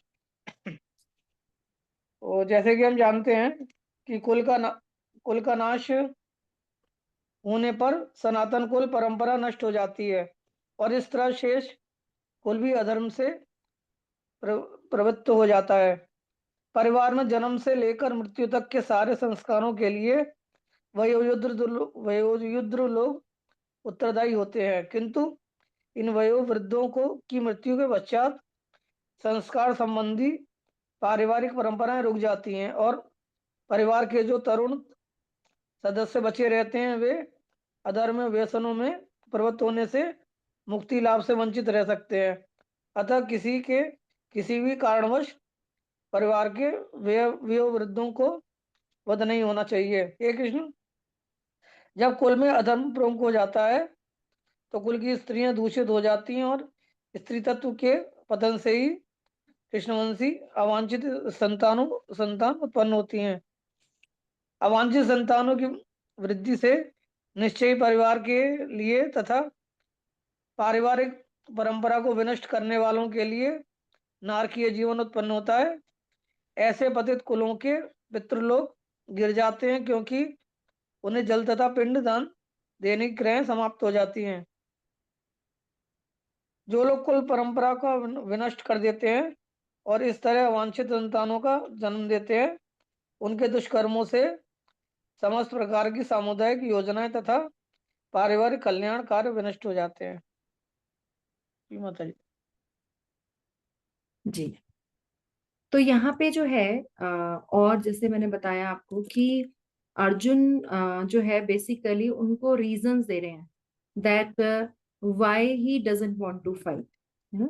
तो why he doesn't want to fight, इसमें जो उन्होंने आर्गुमेंट्स दिए, जैसा मैंने पहले बताया कि 5 रीजंस वो देंगे फाइट ना करने के। तो सबसे पहले वो देते हैं कंपैशन, करुणा, जो कि 28 to 30 है। लॉस ऑफ इंजॉयमेंट 31 to 35 है। और जो प्रभु जी ने भी बताया 36 से 38 तक, that is fear of sinful reactions. And then 37 to 43 last में उन्होंने जो बताया, डिस्ट्रक्शन ऑफ फैमिली ट्रेडिशंस। तो यहाँ पे जब ये वाले जो दो वो देते हैं, तो इसमें ये बताया गया, उससे हमारे लिए प्रैक्टिकल लर्निंग ये है कि हम अपने बच्चों को ये परंपरा जो हमारी है, जो ट्रेडिशन है, जो ट्रेडिशनल वैल्यूज हैं, भगवत गीता, भागवतम, शास्त्र है, वो हम पढ़ाएं। जैसे फॉर एग्जाम्पल अगर हम एग्जाम्पल दें तो मुस्लिम्स की अगर हम बात करें तो एवरी हाउस में बच्चे आज भी सब जगह कुरान पढ़ रहे हैं, वो मौलवी बकायदा आते हैं और बच्चों को कुरान शरीफ पढ़ाते हैं। हमारे यहाँ कितने बच्चों को भगवत गीता पढ़ाई जा रही है ना? तो जब उन्हें नॉलेज ही नहीं है, जब वो पढ़ ही नहीं रहे हैं बचपन से, तो उनको समझ में क्या आएगा? जैसे केरला स्टोरी टाइप ऑफ जो मूवीज बनी थी, उसमें वो बहुत रियलिटी दिखाई गई कि उसको जो मुस्लिम गर्ल थी, या जो जो जिस तरीके से वो डेविएट करती, तो जो क्रिश्चियन थी उसने उसको चुप करा दिया, है ना? लेकिन हिंदू वाली कंफ्यूज हो गई और उसने आके बोला अपने फादर को कि आपने तो मेरे को कभी बताया ही नहीं। तो जब बताया ही नहीं तो फिर पता कैसे लगेगा? और बताया क्यों नहीं? क्योंकि हमें ही नहीं पता, हम ही नहीं पढ़ते ना अपने बच्चों को पास ऑन करते हैं। तो इसलिए यहाँ पे बताया गया है कि अगर हम अपनी ट्रेडिशंस को पास ऑन नहीं करेंगे तो एवरीथिंग विल बी डिस्ट्रॉयड, है ना? दे विल नॉट अप्रिशिएट कि कितना हमारा रिच कल्चर है ना, जिसको हम उसको किस तरीके से हम उसको ट्रांसफर कर सकते हैं। जो बच्चे बचपन से ही भगवान के नाम को सुनते आ रहे हैं, भगवान के, अभी मैं आपको एक बहुत अच्छा एग्जाम्पल देती हूँ। जैसे हमारे यहाँ भक्ति वृक्ष होता है ना, या आप लोग भी, कई लोग, वही लोग ज्यादा अच्छे तरीके से भक्ति वृक्षा में जुड़ते हैं जब एज ए फैमिली वो कनेक्ट होते हैं, जिन्होंने बचपन से, वो बताते हैं, जैसे मुझसे कभी पूछते हैं तो बताते हैं कि हमारी फैमिली में ये सब चीजें होती थी। हम मंदिर जाते थे, हम भगवत गीता पढ़ते थे, भागवतम पढ़ते थे, कभी किधर जाते थे, कभी कथा होती थी। तो इतने सारे लोग जब हमारे आते हैं तो याद करते हैं कि हाँ, हमारे यहाँ तो सब होता था, है ना? तो हम लोग खुद इसका एग्जाम्पल है। लाइक मेरी फैमिली में भी जैसे मेरी मम्मी गुरुद्वारे को मानती थी, हम जाते थे, रहते थे।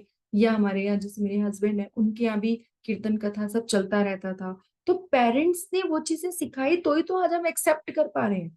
अगर हमने वो सब चीजें सीखी ही नहीं होती तो हम फिर कैसे कैसे मानते थे? हम लोग, जब मैं यंग एज में, मतलब since class 12th till my masters, I daily went, I used to go temple of Hanuman ji. तो आई यूज्ड टू, मतलब बहुत मैं मानती हूँ हनुमान जी और राम जी को, बहुत क्लोज रिलेशन, बहुत स्नेह है मेरा। तो वो चीज रही ना, फिर हम यूएस गए तब भी हम एवरी वीक टेम्पल, हमने, क्योंकि वो प्रोसेस चला आ रहा था since marriage, we are going every week, हमें टेम्पल जाना ही जाना, बिकॉज बचपन से वही कर रहे थे।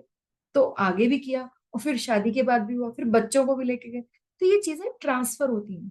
तो हम, हमारे लिए प्रैक्टिकल एप्लीकेबिलिटी है कि हम खुद भी टेम्पल जाएं।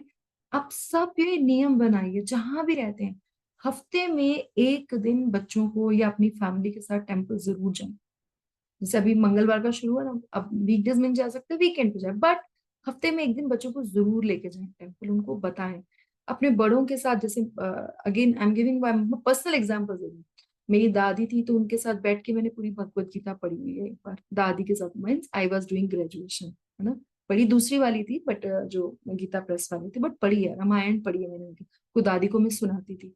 तो वो जो चीजें हैं वो ट्रांसफर होती है, लेकिन वो तब जब दादी ने मुझे बोला होगा तभी तो ना। तो ये वयोवृद्ध का एग्जाम्पल जब मैं पढ़ रही थी तो मुझे रियली अपना ही याद आ रहा था। तो ऐसे आपके पास भी ऐसे एग्जाम्पल जरूर होंगे। तो वही आगे फैमिली में भगवान को एक्सेप्ट कर पाते हैं जिन्हें बचपन से वो फीडिंग दी जाती है। तो ये हमारी बहुत बहुत स्ट्रॉन्ग रिस्पॉन्सिबिलिटी है कि हम इस चीज को करें। कईयों के बच्चे हैं हम में से, कईयों के नहीं है, कईयों के होने वाले, मतलब हम अलग अलग स्टेजेस ऑफ लाइफ के यहाँ पे बैठे हुए हैं। We must grasp this point, practical application for our life, है ना?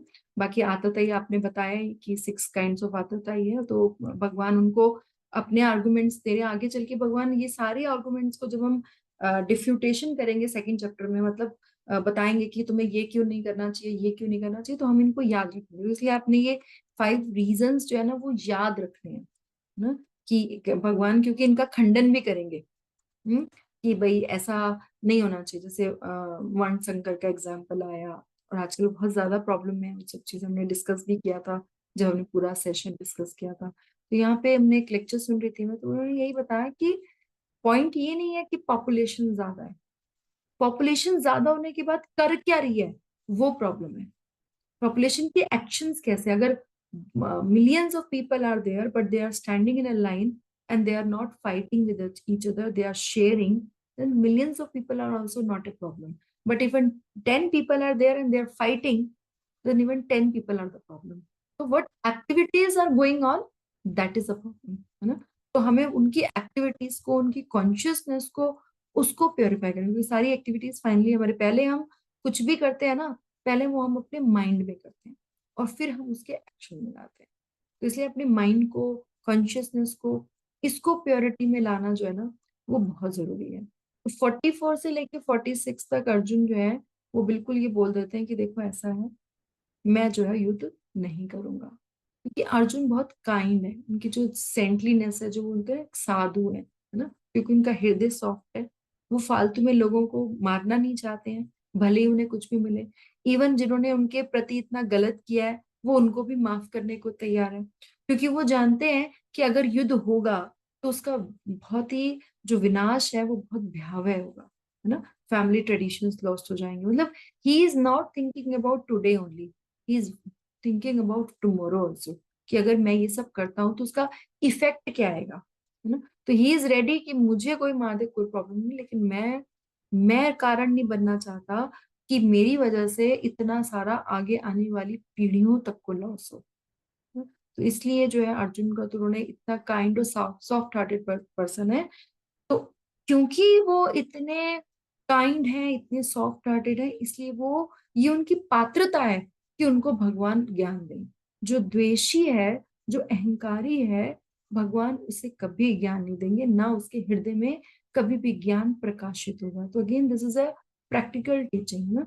तो जैसे हम लोग बोलते थे ना कि जो एक भरा हुआ जिसमें फल लगे होते हैं पेड़ में, वो हमेशा झुका हुआ होता है ना। तो ये जो चीजें ये मैं अपनी लाइफ में लेकर आनी है ना। प्रभु चैतन्य महाप्रभु बोलते थे ऋणादपि सुनिचेना, तो वो चीजें भी हैं। तो ये सब चीजें जो है ना, वो हमको प्रैक्टिकली कैसा हमें बनना चाहिए वो हमें सिखाती है, राइट। तो अभी जिन लोगों ने अभी ये सेशन अटेंड किया और पहले शायद नहीं अटेंड किया था, या कुछ क्लास मिस करी, या कुछ वो हमने पूरा एक चैप्टर का रिवीजन किया, तो आप इसमें से कुछ एडिशंस या कुछ take away of today session 1-1 minute आप बोल सकते हो, तो अच्छा रहेगा। We will also listen from your inputs, will also be there. तो आप सब भी अपने इनपुट्स दीजिए, जो बोल रही है वो भी, जो नहीं बोले, चाहे वो भी, जो भी कहना चाहता हो कुछ भी, कि उन्होंने क्या सीखा इस पूरे चैप्टर से, 1 or 2 lines, anything you want to add. Hare Krishna माता जी। हरे कृष्ण प्रभु जी। तो जैसे हम जानते हैं कि अर्जुन क्षत्रिय था, इसलिए वो युद्ध नहीं करना चाहता था। वो, लेकिन जब कृष्ण भगवान जी ने उन्हें बताया कि ये जो आपके भाई बंधु हैं, ये पाप के, इनको मारने से पाप नहीं चढ़ेगा, ये आतताई हैं, तो इसलिए वो युद्ध करने को फिर तैयार हो गया। जी बिल्कुल, यस। और मधु माता जी, प्रीति माता जी या सुधा माता जी हैं कुछ भी? हरे कृष्णा। Yes, हाँ जी। मैं बहुत टाइम से रेगुलर हो नहीं पा रही थी, आज बड़े मुश्किल से हो पाया। माफी चाहूंगी सभी से, लेकिन हाँ मुझे अटेंड बहुत करना था, लेकिन बिजी हो जाती थी। आज जैसे अटेंड किया, पहले मैंने वो जो इंट्रोडक्शन था वहां पे बताया था, और आज पढ़ा जो आप लोगों ने समझाया, तो ये है कि इसको हम अपने लाइफ में इम्प्लीमेंट करते हैं और देखते हैं कि मतलब भगवान ने ऐसा बोला है तो हमें भी मतलब उनके पद चिन्हों पे चलना है। जो चीज वो बोलते हैं हमें उन्हें फॉलो करने की कोशिश करते हैं, तो सही में बहुत अच्छा होता है। लेकिन फिर भी पता नहीं क्या चाहते हुए भी जो रेगुलरिटीज रहती है ना, अभी पता नहीं हो नहीं पाते हैं, तो वो बहुत दुख लगता है उस चीज से। और जब मैं आप लोगों को सबको सुनती हूँ ना, तब फिर लगता है नहीं, अब रेगुलर रहना है। तो अब मुझे लगता है कहीं पे भी बिजी रहो, एटलीस्ट मैं सुनूं ना, तो भी बहुत है ना।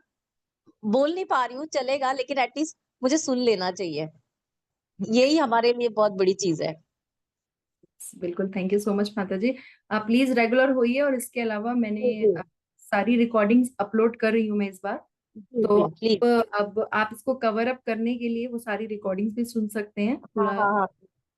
और इसके अलावा मैं अभी सेकेंड चैप्टर का tomorrow I will be share, tomorrow day after I will be sharing a Google form link, तो जी जी। जिसमें इसके छोटे छोटे क्वेश्चंस होंगे, वो इसलिए भी जरूरी है कि जब हम पढ़ते हैं और हम उनको पढ़ेंगे तो क्योंकि कुछ मेमोरी भी रहनी चाहिए ना। हम सिर्फ एग्जैक्टली, सही बोला पढ़ने के आपने। लिए नहीं पढ़ रहे हैं, हम इसको अपनी लाइफ में अप्लाई करने के लिए पढ़ रहे हैं। तो जब हाँ आप बिल्कुल बिल्कुल पढ़ना चाहते हैं तो थोड़ा तो अब आपने अगर कुछ मिस कर दिया है तो अब आपको अपनी स्पीड बढ़ानी पड़ेगी। आपको बिल्कुल। चैप्टर एक बार इस वीक में पूरा पढ़ लेना है, सेशन सुन जी लेने हैं, जी, और उसके बाद गूगल फॉर्म पे आपको जो है अटेम्प्ट भी करना है। ठीक है, पक्का पक्का। और आपने ग्रुप सबको में ही डाला है? Yes, I will share in the group, और मैं ओके रिकॉर्डिंग ओके। ग्रुप जी पे जी टाइम जी। टाइम डाल ही रही हूँ। पूरी प्लेलिस्ट भी मैं एक बार फिर से डाल दूंगी, तो जिससे हाँ आप जी, उसको हाँ जी। सुन पाए, थैंक यू सो मच। है ना। हरे और कृष्णा। अब रेगुलर रहिएगा, जिससे बिल्कुल बिल्कुल, पूरी हम तरीके नेक्स्ट से। टाइम सेकेंड चैप्टर का रिवीजन करेंगे तो आई वुड लाइक, जी क्योंकि वो जी। चैप्टर बड़ा होगा, हाँ जी, हाँ जी। नोटिस भी ज्यादा चाहिए होंगे, तो आई वुड लाइक हम्म। कुछ श्लोकास पे उसमें समरी दें। बिल्कुल बिल्कुल बिल्कुल पक्का। Thank you, Hare thank Krishna ji. You. Yes, Hare Krishna. Madhu माता जी या सुधा माता जी, आप में से कोई कुछ कहना चाहेगा? हरे कृष्ण हरे माता कृष्ण। जी। मैं भी लेट ज्वाइन की, मेरे यहाँ गेस्ट आ गए थे इसलिए लेट ज्वाइन की। मेरा भी बहुत मिस हो जा रहा है, और अभी फिर मैं जा रही हूँ बेटी के यहाँ कैलिफोर्निया, तो ऐसे ही चल रहा है मेरा, कुछ ना कोई कुछ बात तो नहीं, आप हो ही रहा रिकॉर्डिंग है। सुनिए, रिकॉर्डिंग सुनिए, साथ साथ हाँ अपनी बस। स्पीड पे पढ़ते रहिए और रिकॉर्डिंग सुनते रहिए, है ना। और जब मौका लगे जी तब माता। ज्वाइन करिए। हाँ नहीं, अभी तो जैसे ही गेस्ट गए वैसे ही मैंने ज्वाइन कर लिया, लेकिन अभी फिर मैं जा आप रही कुछ हूँ बेटी के कहना यहाँ, तो चाहते फिर मेरा इधर हैं, बहुत दिन से टॉपिक ऐसे से ही हो जा रिलेटेड रहा नहीं। कहना चाहते हैं? हाँ, टॉपिक से रिलेटेड माता जी, आप जो बोलती हैं इतना अच्छा लगता है कि सुनती रहूं। मैं जब भी रहती हूँ तो पूरा सुनती हूँ अच्छे से। और ये तो भगवान कहते हैं कि जैसे कि आपने बोला कि हमारी दादी और वो, तो ये सब संस्कार जो है पहले से ही पड़ जाते हैं। तो हम लोगों के यहाँ तो खैर दादी वगैरह जो है जाती होती थी, लेकिन हम लोग उतना जाते होते नहीं थे मंदिर वंदिर। लेकिन जब मम्मी के पास थे तो मंदिर जाते थे, लेकिन अपने बच्चों में भी वही डाले, लेकिन उतना अभी मतलब नहीं हो पाता है। तो ये तो है कि संस्कार जैसा रहा वो आगे मतलब अच्छा रहता है, और फिर थोड़ा लोग अपना धार्मिक से जुड़ते हैं। तो मैं तो जुड़ी हूँ, लेकिन मेरा भी डिसकंटिन्यू हो जाता है, तो मैं यही परेशान रहती हूँ, कभी इधर कोई, कभी उधर हो जाता आप है। प्रयास करिए, प्रयास करिए, हो हाँ जाएगा। माता जी, प्रयास तो करती हूँ माता जी, जब भी रहती हूँ जरूर ज्वाइन करती हूँ। ठीक है माता जी, हरे कृष्णा माता जी। यस, दशरथ प्रभु जी, आप कुछ ऐड करना चाहेंगे in chapter this, in whatever we could hear? You want to add anything, or anyone else wants to add anything? माता जी मुझे बस बट बोलना है कि जो ये चैप्टर फर्स्ट है ना, इसमें बेसिकली तो ये नहीं, तो तरह की हमें टीचिंग मिली है ना। जैसे अर्जुन बहुत ज्यादा कंफ्यूजन में था, उसके इनर कॉन्फ्लिक्ट जो थे ना, वो हम लोग भी सब फेस करते हैं सारे, करें नहीं करें, क्यों करें, ये सब चीजें। सेकंड, उसका वो कंपैशन वर्सेस ड्यूटी, मतलब अर्जुन को स्ट्रगल बहुत करना पड़ रहा था अपने इमोशंस के साथ, प्लस क्योंकि वॉरियर है वो, तो उसकी ड्यूटी भी है लड़ना। तो वहां पर भी बहुत बड़ा कन्फ्लिक्ट एक था कि वो कैस क्या चीज को प्रायोरिटाइज करेगा। फिर दूसरा, मुझे लगता है कि लास्ट में अर्जुन को लेकर कृष्ण जी का साथ मिला, तो उसको समझ आया कि भाई वो राइट चॉइस कर पाया। मुझे लगता है हम सबको भी इस तरह से कृष्ण चाहिए, जो हमें हमारी लाइफ में ना एक गाइड कर पाए, ताकि हम राइट चॉइस ले सके। ऑलरेडी है, भगवान भगवत गीता, नहीं नहीं मैं नहीं हूँ। माता जी वो भी तो समझ में आनी चाहिए ना। भगवत गीता तो मेरे घर में मैं पैदा भी नहीं हुई तब से रखी है, समझ खोली तो अब है मैंने। इस भगवत साल गीता, में। भगवान भगवान अपनी वाणी के रूप में यहाँ प्रेजेंट है, और of course we are there कि हम उसको साथ में पढ़ सके, इसीलिए तो आप कंटिन्यू करिए सेशंस को, और साथ साथ पढ़ते रहिए, सुनते रहिए, तो उससे होगा धीरे धीरे। Yes yes, Prabhu ji, want to say anything? Hare Krishna. Hare Krishna. तो हरे चैप्टर कृष्ण वन। प्रभु जी। हरे कृष्णा जी। जब मैंने चैप्टर वन पढ़ा और क्या कहते हैं सुना, क्योंकि हम ऑफलाइन में भी अब line to line Bhagavad Gita पढ़ रहे हैं, जो नोएडा एक्सटेंशन में भगवत गीता है, हमने शुरू किया है। तो मुझे जो सबसे अच्छा चैप्टर वन में लगा कि पहले तो ये है ना, जैसे उसका टॉपिक है सैन्य निरीक्षण, तो उससे लगता है कि हमें इससे क्या टीचिंग मिलनी है, ये तो युद्ध के बारे में उसका चल रहा है, तो हमारे लिए क्यों इम्पोर्टेंट है। तो जैसे बताया कि ये एक भूमिका है जो सेट होती है, और उसके अलावा सबसे बड़ी बात इस में, जैसे सबने कहा कि बोलते हैं कि अर्जुन को था कि मुझे युद्ध नहीं करना है, फिर युद्ध के लिए उन्होंने रीजन दिए ना करने के लिए। लेकिन यहाँ पर जब सैन्य निरीक्षण हो रहा है तो उसे जो टीचिंग ये मिलती है कि जबकि जो सेना थी पांडवों की कम थी और कौरवों की ज्यादा थी, तब भी जैसे कहते हैं कि जब कृष्ण ने और अर्जुन ने शंख बजाया तो उसको दिव्य शंख बोला, और उसकी ध्वनि से उनको डर लग रहा है ना। तो दुर्योधन भी शुरू में डरा, इसलिए द्रोणाचार्य के पास गया, उनको टोंट किया जिससे कि उनको क्रोध आए। तो वो अपना पॉलिटिकली करेक्ट करके उनको एक्साइट करना चाहता है कि वो युद्ध करें, और पांडवों की तरफ से सब प्रेम से युद्ध कर रहे हैं। लेकिन इसमें बड़ी बात क्या बताई कि क्योंकि भगवान पांडवों के साथ थे तो उनको कोई भय नहीं हुआ। जब उन्होंने शंख बजाए या उनकी बड़ी सेना को देखकर उन्हें भय नहीं हुआ, क्योंकि उन्होंने भगवान को सरेंडर किया हुआ है। वो भगवान, उनको पता है कि भगवान उनके साथ है। और कौरवों को ये इंटरनली पता है कि वो उनका जीतना मुश्किल है ना, वो जीतेंगे नहीं, है ना।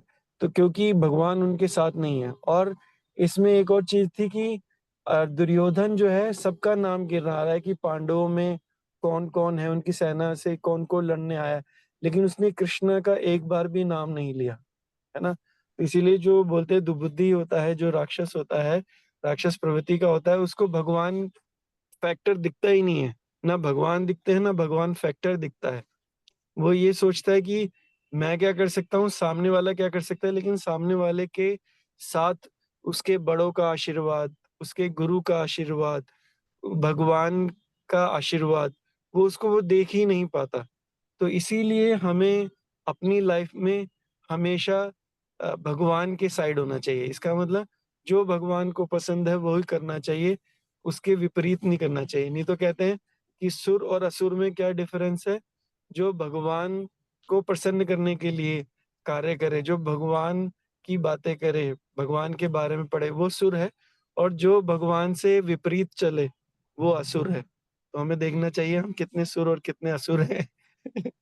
लेकिन बड़ी बात यह है कि हम भगवान को सरेंडर रहे तो हमें भगवान अभय प्रदान करते हैं। हम छोटी छोटी बातों से इम्पैक्टफुल नहीं होते हैं। तो भगवान जैसे पांडवों का कृष्णा के लिए सरेंडर था, ऐसे ही हमें सरेंडर होना चाहिए और हमेशा उनके साइड होना चाहिए, है ना। तो फिर विजय हमारी होगी। हरे कृष्णा। हरी बोल। इसी एग्जाम्पल पे प्रभु जी जो सेशन दे रहे थे उसमें उन्होंने बोला कि जो भगवान के सुर में सुर मिला दे वो सुर है, और जो नहीं मिलाए वो असुर है। तो हमें मिले सुर, मेरा तुम्हारा, भगवान के सुर के साथ सुर मिलाना है कि भगवान का क्या प्लान है, उस प्लान में अपने प्लान को सेट करना, ना कि भगवान को बोले भगवान तुम हमारे प्लान में एडजस्ट करो। Thank you so much for sharing this प्रभु जी। यस, तो हम इसी के साथ ये सेशन को एंड करते हैं, और आई होप हम सबने चैप्टर 1 को बहुत अच्छे से समझा, और चैप्टर 1 को हम ट्राई करेंगे कि हम अपने लाइफ में उसकी इम्प्लीमेंटेशंस को लेकर आए। और इस पे गूगल फॉर्म लिंक शेयर होगा, तो आप जरूर इसके एमसीक्यूज होंगे उसको अटेम्प्ट करेगा, आपको अच्छा लगेगा करके, आपको एक अचीवमेंट मिलेगी कि हाँ मैंने चैप्टर 1 पढ़ा और समझा। तो ये भी 2 दिन बाद होगा, तो 2 दिन तक आपके पास टाइम है, आप अच्छे से रिकॉर्डिंग सुनिए, अच्छे से चैप्टर पढ़िए, सब बुक में से ही आएगा, कुछ बाहर से नहीं आएगा। ठीक है। वाञ्छाकल्पतरुभ्यश्च कृपा सिन्धुभ्यैव च पतितानां पावनेभ्यो वैष्णवेभ्यो नमो नमः। Hare Krishna everyone. See you next Wednesday with chapter 2. Hare Krishna. Hare Krishna. Hare Krishna.